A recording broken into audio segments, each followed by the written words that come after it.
This happened to me a few weeks ago. So I was attending an interview for an admin position in a small business. I was in the waiting area, sitting next to the other candidates. I found another girl. Now, when I say small business too, I mean that there's only the manager in the building with us too. The manager peeked out of his office door and asked me to come in. He was an older man who had blotchy red skin and was starting to bald. Mike took a seat next to his desk as we began the interview. He asked the usual, "Tell me about yourself and why would you be a good fit for this position, etc." I was confident that the interview was going well so far, but then it just got really weird. He then asked me if I planned on working here until I die. I was taken aback by that. At the time, I thought that this was perhaps a trick question. I jokingly replied that I'll live forever. However, the manager wasn't humid at all by this. He just gave me a horrible scowl, and I was feeling very uncomfortable, and at this point I wanted to leave. His next question was also creepy, and he asked if I had a boyfriend. I replied with no. Again, he gave me an ugly scowl. I was already planning my escape because something was definitely wrong with this guy. He then started scurrying through his desk and pulled out a really large lollipop, the kind with the spirals on them, and he said, "Oh, sorry, you seem a little tense. Here, take this." And he was licking his lips. My legs were trembling, and I said, "Okay, sorry, sir, but I have to leave." And I rushed out of the office. I saw the other girl, and I told her to leave with me right now. We left the building and caught the nearest taxi out of there while I explained everything to her. And after this, the thought of going to another interview fills me with just so much dread. I'm a guy mid-20s living in the US. This happened a few months back, and I'd like to share it. About a year ago, I decided to quit my corporate job of several years. Long story short, I was absolutely miserable, and I needed a serious change. So I dipped into my savings, packed up only my most necessary belongings, and moved from my hometown on the east coast of XYZ City some 2,000 miles away. An impulsive decision for sure, but one that I don't regret. My first month, I sputtered through a series of odd jobs, casually drifting from one gig to another as I tried to figure out what I really wanted out of my life. Eventually, an acquaintance suggested that I try bartending. At the time, I had no experience at all, but I thought, you know what, screw it, why not put myself out there? Couldn't hurt to try, right? I applied to all the LGBT bars in town. I'm gay. I figured that a job at one of these places would be a good way to integrate myself into the community, and maybe even meet some guys without having to resort to Grindr and the like. Mike quickly hit it off with the owner of a neighborhood pub, and he hired me on the spot, promising to mentor me in all things booze-related. The following months were some of the best of my life. Met a lot of good people, and I gained a lot of perspective. I'm now even starting grad school, but I still work at the same bar a couple of nights a week. And that's where the following incident occurred a few months ago. I should mention that this bar is on the corner of a main road in a quiet side street, but that's important. Around 5:45 p.m., I parks my car halfway down the side street, which at that time was lined with cars, and I walked back to the pub. After taking some deep breaths and doing some quick mental prep, despite the nature of my job, I'm a dyed-in-the-wool introvert. I walk through the front door, toss my car keys into my knapsack, and toss my knapsack over the main bar. It's my routine, and what I always do. Only bartenders are never allowed behind the bar, and I've never really felt the need to lock my personal belongings in the back office. It's just not that kind of place. What I mean is, almost all of the patrons are quality people, hard workers, community members, younger, older, everything in between. People who generally deserve a break every now and then, if only in the form of a cocktail or three. That being said, it's definitely not Cheers. And admittedly, this job has really made me wise to what so many women must have to endure on a regular basis. Not everyone is respectful of personal boundaries, especially when you're new or fresh meat. I've been leered at. I've had guys reach out and run their hands through my hair, stroke my chest, squeeze, well, things. Forcefully pull me closer and whisper to me all things that they'd like to do, only to get righteous and angry when I don't enthusiastically reciprocate. My first week, my boss told me, half jokingly, that this is a gay bar. There's no such thing as sexual harassment. I guess because they're dudes, and I'm dudes, we're all dudes, I'm supposed to just man up and deal with it. Which for the most part I do, or did. The money's consistently good, but I still can't say that I'm entirely comfortable with it. Double standards suck, right? Monday evenings can be a bit of a hit or miss. That one Monday was a miss for sure, but by the time 10 p.m. rolled around, only a couple of folks remained, and that was when Vern walked in. I'd guess that Vern was in his mid to late 30s, I'd say. Solid build, clean-shaven, average-looking, sort of impeccably anonymous. I'd never seen him before, but he sat down at the edge of the counter on the very last door, next to where I enter and exit from behind the bar, and where I usually leave my belongings to. He ordered a soda and introduced himself, and we made small talk for a few minutes. He seemed to be a pretty mouthful guy, and nothing about him seemed explicitly out of the ordinary. But admittedly, something about him just didn't quite sit right with me. He almost seemed a little too ordinary, like conspicuously so. He was kind of dressed up as dressed down, if that makes any sense. It's hard to describe, but think along the lines of someone who might spend an hour trying to style perfect bedhead. Anyway, at some point the topic got around to video games, which I love. And for a good 10 minutes we discussed some upcoming releases that we were both apparently excited about.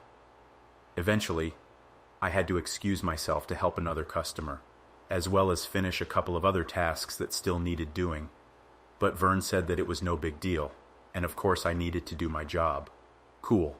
No problem. As I walked around the pub, cleaning this and that, I couldn't help but notice, though, that whenever I happened to look in Vern's direction, he was already looking at me. This is something that I've gotten used to as a bartender, I admit, but again, something in particular just didn't sit right. Of course he would look away, but most of the time he wouldn't, giving me a tiny and penetrable smile. This went on for a while, nearly 2 hours in fact. Might walk up to him occasionally, ask him if he needed anything, and we'd have a brief exchange. Might go back to my other duties. He'd just keep on staring, and so on and so on. In all that time, too, he only ordered one more soda, and he didn't talk to anyone else. He had his smartphone on the counter in front of him, but I never once saw him looking at it. As I said before, I have experienced worse, definitely, so I figured that he was probably socially awkward, or maybe just lonely. However he was, though, he wasn't particularly so. By midnight, Vern was the only person still sitting at the bar. There were 2 guys playing pool in the back room, out of sight, and a few guys smoking in the patio. But Vern and I were the only ones in the main room. In that sort of situation, too, it would feel rude to not chat up the only person left in the vicinity. It's part of my job to make people feel welcome after all. But despite it being a super slow night, I felt drained, and I just couldn't find the energy to strike up a genuine conversation with someone who wasn't making me feel like I was on full display. But despite being a super slow night, I felt drained, and I just couldn't find the energy to strike up a genuine conversation with someone who was making me feel like I was on full display. I figured it would be a good time to just go to the storeroom and grab a few cases of beer that I had to restock soon anyway. So I owe my excuse myself, and I told Vern that I was going to the office and would be right back. But if he needed anything, that he could holler. But when I made it inside the office, I immediately felt a sense of relief, like I'd finally made it backstage after a cruelly long performance. It took me about 30 seconds to grab the stuff that I needed, but I decided to sit down and just mess around on my phone for a few minutes, enjoying my solitude. I stayed there until it felt like I'd been away from my post for a bit too long, at which point I grabbed the beer cases and headed back to the pub. To my surprise, though, Vern was gone by the time I got back, and there was a $20 note under his glass.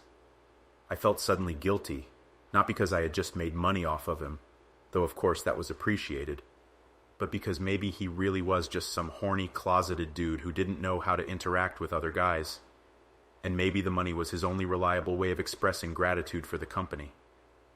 But maybe I had misread the cues and was projecting my own insecurities into his, admittedly, awkward behavior.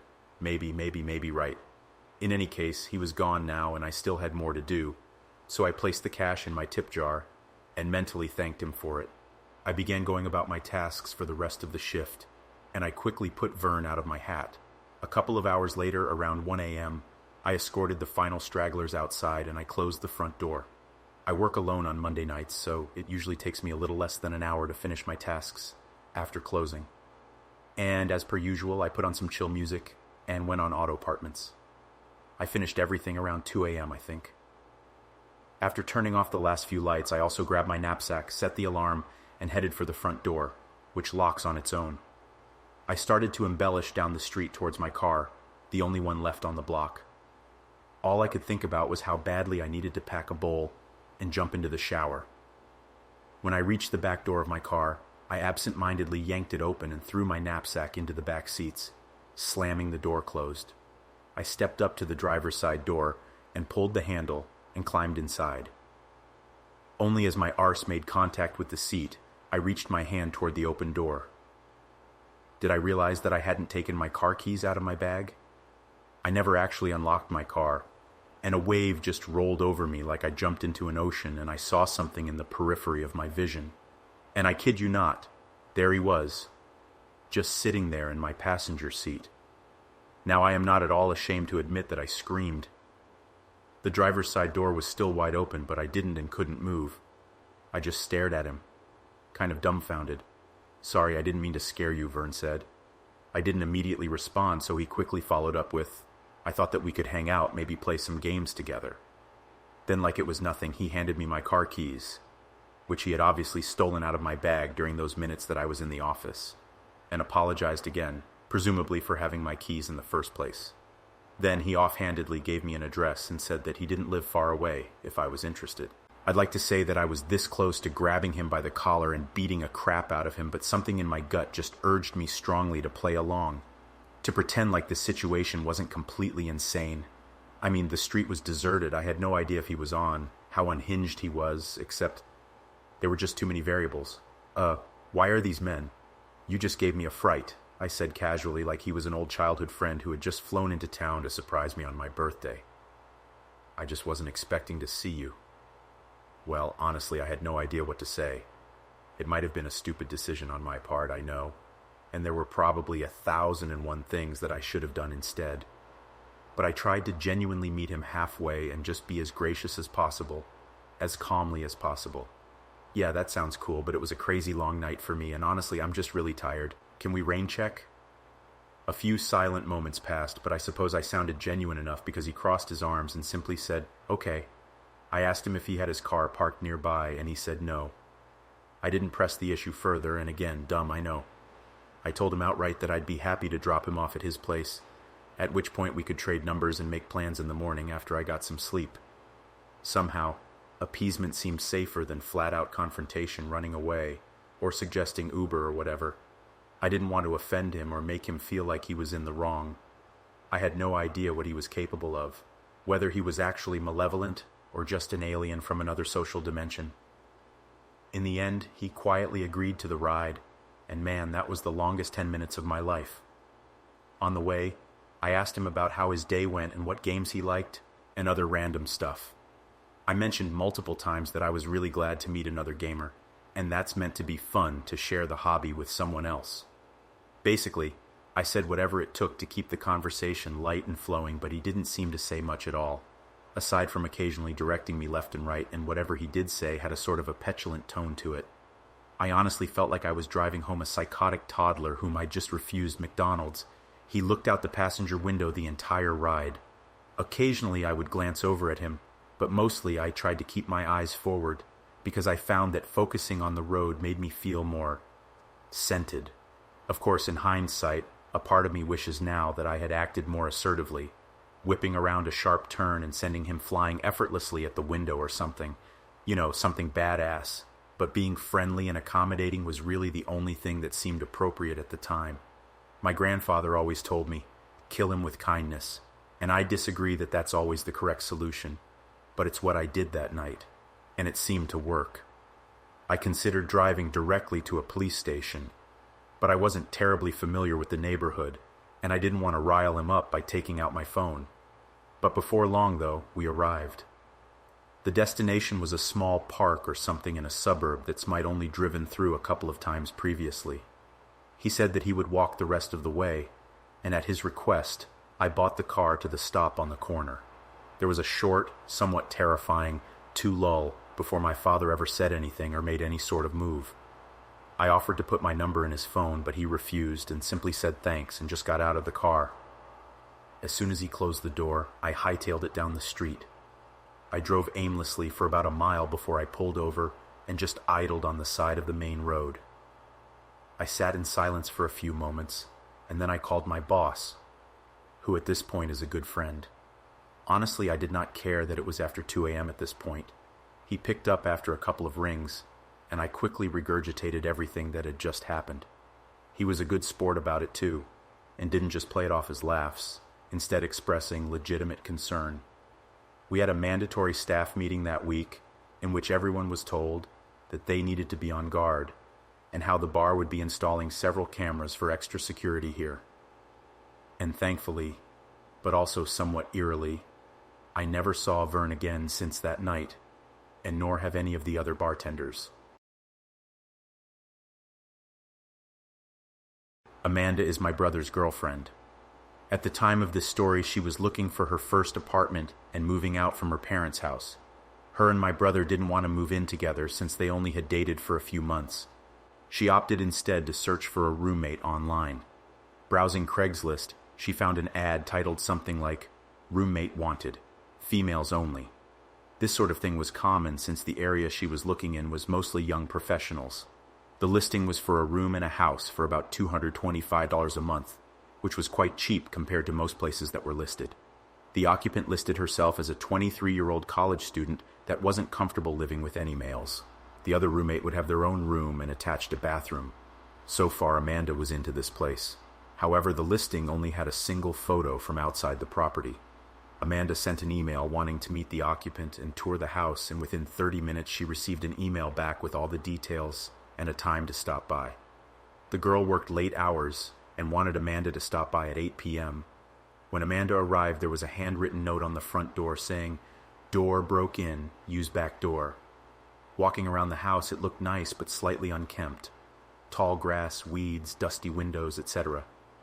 When she knocks on the back door, an older man opened it. At first, Amanda thinks that she has the wrong house, but the man reassures her and says that the occupant was out and he was the landlord, and the occupant asked him to meet Amanda since she was working late. He seemed pleasant and offered to show her around. Alarms start going off but aren't at red alert yet. First, the guy was clearly in his 40s, unshaven. Only the kitchen light was on. As they walked around the house, Amanda noticed one huge red flag. No furniture, nothing. The landlord was polite about answering questions, but seemed irritable to keeping the lights on for too long, rushing her around and only letting her look at rooms for a few moments. There was a single room that the landlord wouldn't open, telling her that it was the occupant's room, and he didn't want to invade her privacy. As they walked down the hallway into the living room, she noticed the front door had a plank nailed across it. Amanda's creepometer is starting to ding, so she decides to wrap up the walkthrough and leave with trying to be polite.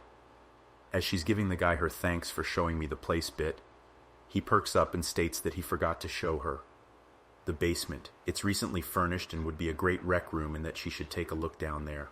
At the time, Amanda and the landlord are standing in the small hallway between the front living room and the back kitchen. In this little hallway was the basement door.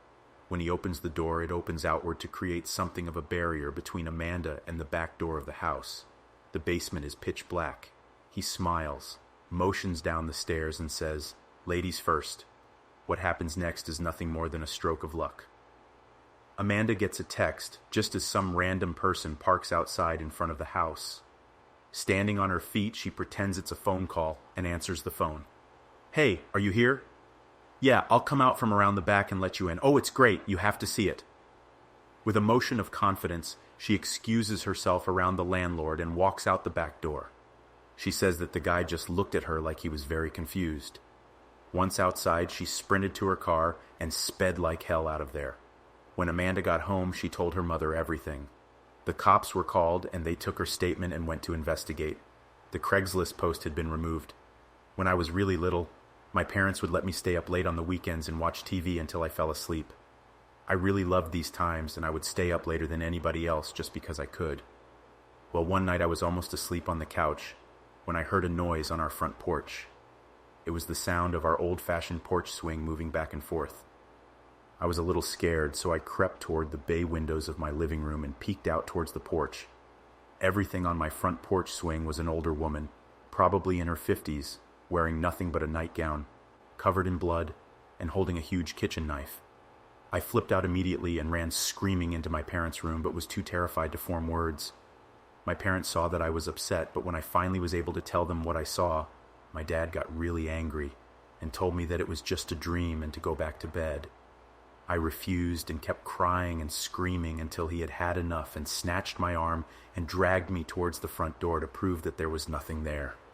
I kicked and screamed all the way, trying to make him stop, but he kept pulling me. Suddenly, we got to the door. He unlocked it, swung it open, and said, "See, there's nothing there."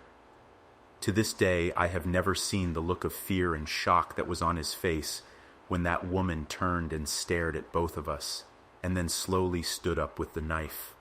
My dad slammed the door shut and got my mom to call the police while we went and got his gun. He went back to the door with a 12 gauge and cracked the door enough to stick the barrel out. He asked her what she was doing, and she said, "Somebody killed my husband." But it wasn't me. My dad told her that the police were coming, and she freaked out, grabbed the knife, and walked away. The police found her 15 minutes later, trying to break into one of our neighbors' houses. I haven't slept in the living room since. So I don't really know where to begin.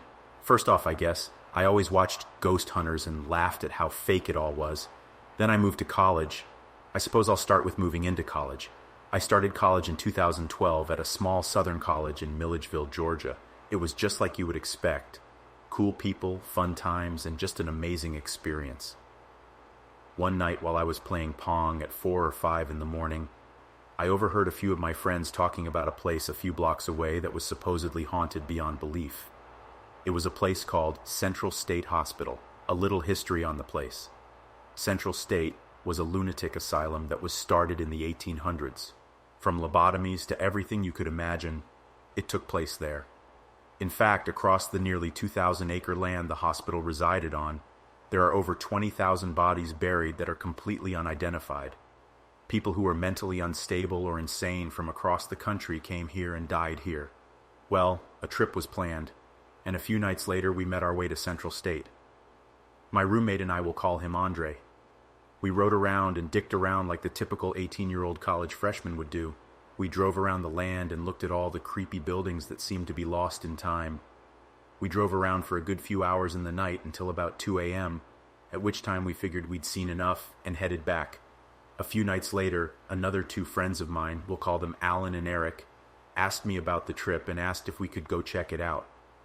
Feeling like I knew the place well and didn't see anything at the first time, I felt like a hard ass and saying, "Yeah, I'll give you the grand tour." So, Eric and Alan were roommates on my freshman year. Eric ended up having to work the night we were going, so Alan and I headed to the grounds. Upon getting there, we both drove around and had the oohs and ahs as a typical person would. While heading on our way out on a late night, probably 3 a.m. or so, we passed a cul-de-sac filled of old abandoned and falling apart houses. Alan was in the passenger seat of my car, and I was in the driver's seat. Looking at each of our windows, the cul-de-sac was on my side. I looked down there, and there was a street light at the very far end of it. In between the road and the cul-de-sac was not much light, so it was very hard to see. I drove slowly and noticed a black outline of something in the middle of the road, stopping the light from the cul-de-sac behind it. I drove past and didn't think much of it, thinking it could be a bush or something. I mentioned it to Alan, and he said he didn't see anything, but to do a loop around so he could look. I took a loop around to the cul-de-sac, and we both looked with glaring eyes to the black outline I saw before.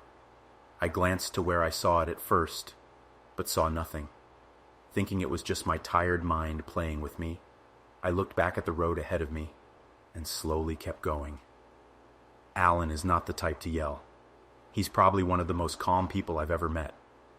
I slowly started to keep going, and as soon as I did, I heard the most terrifying yell come from Alan. I gunned the throttle of my car down the road. I just yelled back, "What was it?" Alan responded, "I don't know. I finally saw the black outline you mentioned, and as soon as I fixed my eyes on it, it made a mad dash towards the car." Needless to say, we were both terrified at this point, but we didn't want to get out of the car. I mean, this was 3 in the morning. Most people were asleep, and it was a good half-mile walk from where we park our cars to our apartment, so we decided to do what any like-minded person would do. We drove around until 4 in the morning trying to calm our nerves. We were slowly coming back to a normal heart rate when we saw a homeless-looking person under a streetlight in the road ahead of us. We slowed down. Homelessness is a normal thing around this town. But as we passed, something was wrong. The homeless man's eyes were blue. This man was a black African American. When I say blue, I don't mean the pretty boy model blue, but the blue like he was blind. The blue icy eyes that come from some kind of horror movie. As we slowly drove past him, he lifted his hand and pointed straight at us while mumbling some kind of chant. Needless to say, we were ready to shit ourselves. I'd like to say that that's where the story ended, but that was just the beginning. We ended up finally getting back into the dorms around 4:30 a.m., and we both were very tired and freaked out, so we just decided to try and call it a night. A few weeks went on and nothing weird happened. It was just like how the semester started. Cool people hanging out all the time and having a lot of fun. Then things started happening, in Eric and Alan's room mainly. They were one floor above and a few rooms over from Andra and I. We constantly hung out in Alan and Eric's room, though, so we noticed things in different positions. Small things at first, like pieces of paper and things in the bathroom. We thought it was just people or the air conditioning moving it, but we finally got tired of all the confusion, and we did what we thought would be the best possible thing. We rented out a little shitty video camera from the school library and set it up in Alan and Eric's bathroom one night when we left for dinner one night. On a side note, we also put some ping pong balls, the only thing we could find at the time, in front of the camera, and closed and locked all the doors and turned off the air conditioning so there was no airflow. So we left not thinking much of it. We went and ate dinner, and Eric had to come back early and then head to the library to go study for tests.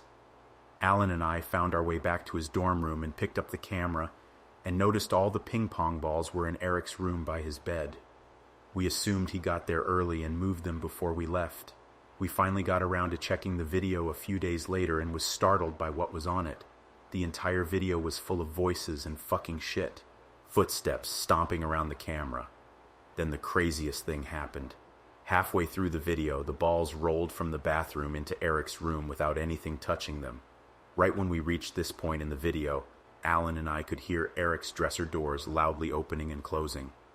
Not realizing he was back already, I ran into his room about to tell him he needed to come and see this. I walked in his room, opened his door, and was welcomed by darkness. Nobody was in his room, and nobody had been in this room for hours. I walked back to Alan's room and tell him, and we both just decided to drop this. We were going to stop thinking about and giving any attention to whatever the fuck was bothering us. So a few weeks went on and nothing really happened.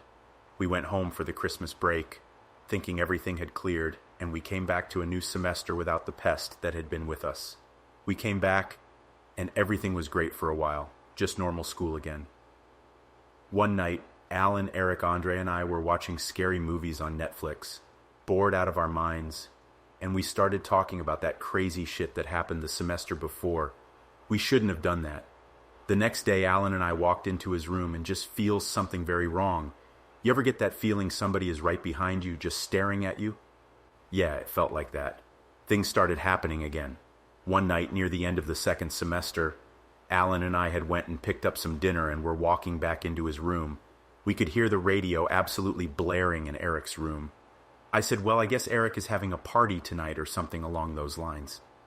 We opened Alan's door and noticed something really, really weird about the radio in Eric's room. It wasn't playing music, it was playing a baseball game broadcast. And not just any broadcast. It sounded like something from the early 1900s, blaring through the entire dorm. I go to walk into Eric's room asking him what the hell he's doing, and right as I turn to go in, the radio stops. It doesn't turn down, it just flat stops. I looked around and nobody was in the room, of course. Alan and I both said, "What the fuck?" and walked out. I refused to really go back into their rooms anymore after that, and again, I would love to say that that's where it all ended, but it's not. The next year, Andre and I lived together again, and we were assigned rooms. On movie-in day, we find each other and greet each other in the typical ways.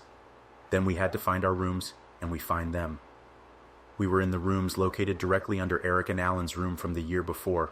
Fuck. We expect the worst, but try and keep our mind off the thing, whatever it was. We go on an entire semester and nothing happened. It was sophomore year of college. For us, it was filled with Netflix, Xbox, working on our cars, and class. Nothing crazy. The spring semester starts, and early into the semester, we have a massive snowstorm come through. Eric ends up losing power at his place, and him and his girlfriend come by to stay the night.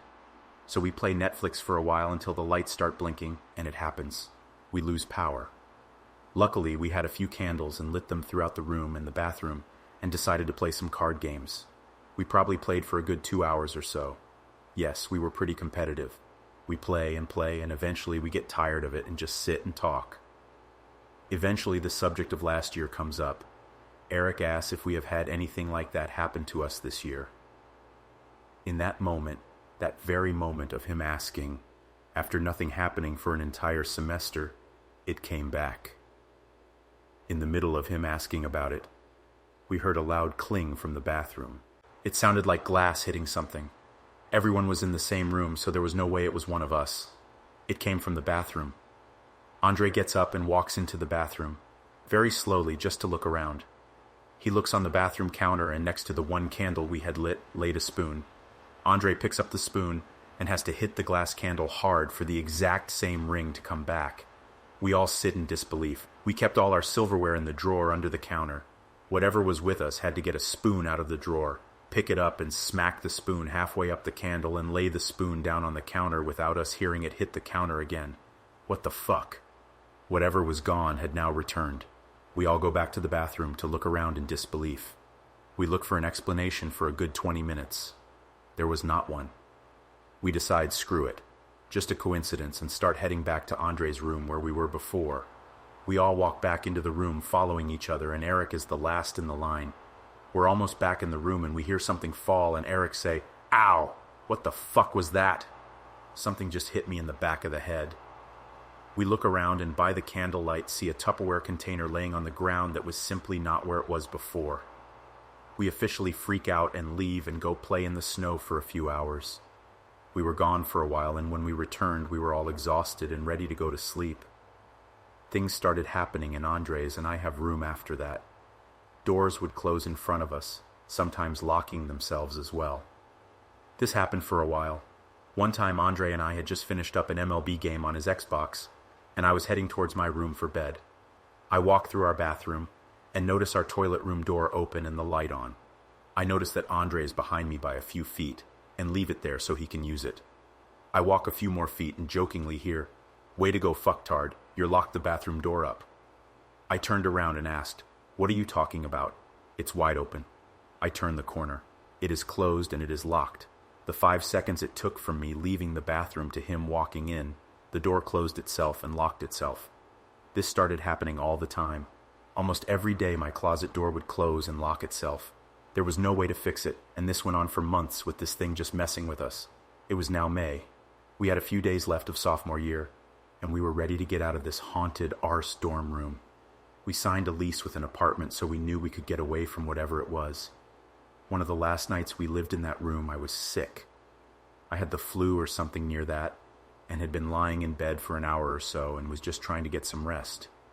I hear Andre turn on the shower in the shower room, and we usually left the door open a good bit to keep the air from getting all moldy. We also probably had the cheapest shower curtain known to man. It was like $3 at a Dollar General. Completely clear. Anyway, I laid in the bed about to fall asleep, and a few minutes later I see Andre walk into my room with a towel around him, and he says, "Did you need something from my room?" I looked at him confused and said no. I don't know what he's talking about. He looks at me and says, "Oh, okay. I was just wondering what you were doing in my room." I look at him and explain that I'd been laying in bed for over an hour now. He turns white as snow. I could tell he was scared. Meanwhile, I was still confused at this point. He looks at me and says, "No, I just saw somebody walk from my bedroom into your room plain as day. I saw it walk through." I look at him in disbelief and think, holy shit. Whatever the hell has been following us has finally shown itself. Those last remaining days dragged by. Both of us were scared to death. Luckily, nothing happened to us after that. I couldn't move out fast enough. We haven't had anything like this happen since. We still go to the grounds of Central State and have actually found a woodland area with thousands of unmarked graves of dead insane people. It's scary, that's for sure. We've ghost hunted there a few times when we can actually make ourselves stay. We actually have a few clips of voices talking. One of the main ones being when I ask for someone to speak, and clear as day on my recording you hear, "I'm talking." Well, that's my story. I'm sure there are skeptics out there that believe I'm full of it. But this was all true. I've been through so much of that kind of stuff my first 2 years of college that now if anything happens, I'm just like, well, that's just great. In a sarcastic way. So if you're ever in the middle of Georgia, be sure to stop by Melangeville if you're into paranormal things. You really won't regret it. Probably.